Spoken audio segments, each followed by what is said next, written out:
आपने बिल्कुल सही सुना। जैसी संगत वैसी रंगत। यह बात बिल्कुल सही है कि हम जैसी संगत में रहते हैं वैसे ही हमारा आचरण हो जाता है। यदि हम अच्छे लोगों की संगत में रहते हैं तो हमारी कोशिश अच्छी रहती है कि हम अपनी बुराई को त्याग दें। अच्छी चीज़ का परिणाम अच्छा होता है, बुरी लोग की संगत पतन के मार्ग में ले जाती है। इसलिए हमें अच्छी संगत में रहना चाहिए और कोशिश करनी चाहिए कि बुरी संगत से बचे। एक बार एक भौरे की मित्रता एक गोबरे कीड़े के साथ हो गई।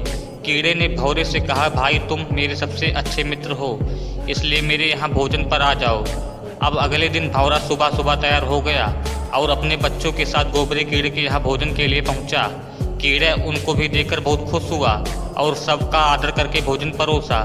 भोजन में गोबर की गोलियां परोसी गई और कीड़े ने कहा कि खाओ भाई, रुक क्यों गए। भौरे सोच में पड़ गया कि मैंने बहुत बुरा संग किया, इसलिए मुझे तो गोबर खाना ही पड़ेगा। भौरे ने सोचा कि यह मुझे इसका संग करने से मिला और फल भी मिल पाया, अब इसको भी मेरे संग का फल मिलना चाहिए। भौरा बोला, भाई आज तो मैं आपके यहाँ भोजन के लिए आया, अब तुम कल मेरे यहाँ आओगे।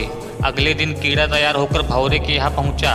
भौरे ने कीड़े उठाकर गुलाब के फूल में बिठा दिया और रस पिलाया। कीड़े ने खूब फलों को रस पिया और मज़े किए, अपने मित्र को धन्यवाद दिया और कहा, मित्र तुम तो बहुत अच्छे जगह रहते हो और अच्छा खाते हो। इसके बाद कीड़े ने सोचा, क्यों ना अब मैं यहीं रहूं और ये सोचकर यही फूल में बैठा रहूं।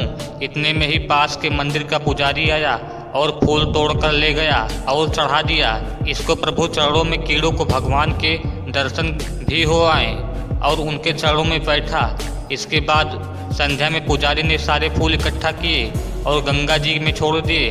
कीड़ा गंगा के लहरों पर लहर रहा था और अपनी किस्मत पर हैरान था कि कितना पुण्य हो गया। उठकर इतने में भंवरा उड़ता हुआ कीड़े के पास आया और बोला, मित्र अब बताओ क्या हाल है।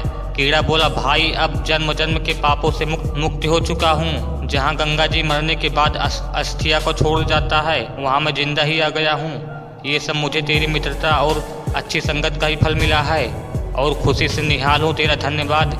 जिसको मैं अपनी जन्नत समझता था वो गंदगी थी और जो तेरी वजह से मिला है यही स्वर्ग है।